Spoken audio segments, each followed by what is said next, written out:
Hello all అస్సలం అయికం welcome back to Inhara YouTube channel. ఈరోజు మన ఛానల్లో అయితే banana dry fruit juice or banana milk shake ఎలా రెడీ చేయాలో చూసేద్దాం. ఇందుకోసం అయితే నైట్ నానబెట్టి పెట్టేసుకున్న బాదం, ఖర్జూర్ అండ్ చిన్న చిన్న పీసెస్గా కట్ చేసుకున్న బాదం, కాజు, కిస్మిస్, 2 bananas and 1 glass milk. So ఇప్పుడైతే మనం మిక్సీ జార్ చేసుకొని నైట్ నానబెట్టి పెట్టేసుకున్న బాదం, మిల్క్ అండ్ నానబెట్టి పెట్టేసుకున్న ఖర్జూర, బనానాస్ యాడ్ చేసి ప్రాపర్గా మిక్సీ చేసుకోవాలి.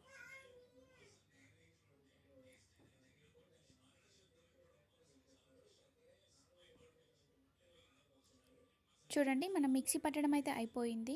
మనం మిక్సీ చేస్తున్న సమయంలో మనం వేసిన బాదం అనేది పూర్తిగా మిక్స్ చేయకూడదు, కొద్దిగా పీసెస్ ఉండాలి. ఇప్పుడైతే మనం ఒక గ్లాస్లో తీసుకొని సర్వ్ చేసేసుకుందాం. ఇందులో అయితే మనం చిన్న చిన్న పీసెస్గా కట్ చేసుకున్న బనానాస్ అండ్ పక్కన పెట్టేసుకొని చిన్న చిన్న కట్ చేసుకున్న డ్రై ఫ్రూట్స్ అనేవి యాడ్ చేయాలి. ఇవి మనం తింటున్నప్పుడు కానీ మనం తాగుతున్నప్పుడు కానీ ఇవి తగులుతుంటే చాలా టేస్టీగా ఉంటుంది. ఇది పిల్లలు కూడా చాలా ఇష్టంగా తింటారు. ఫైనల్గా అయితే మన banana milk shake or banana dry fruit juice అనేది రెడీ అయిపోయింది. మీకు కూడా నచ్చినట్లయితే నా ఛానల్ సబ్స్క్రైబ్ చేయండి. Thank you for watching.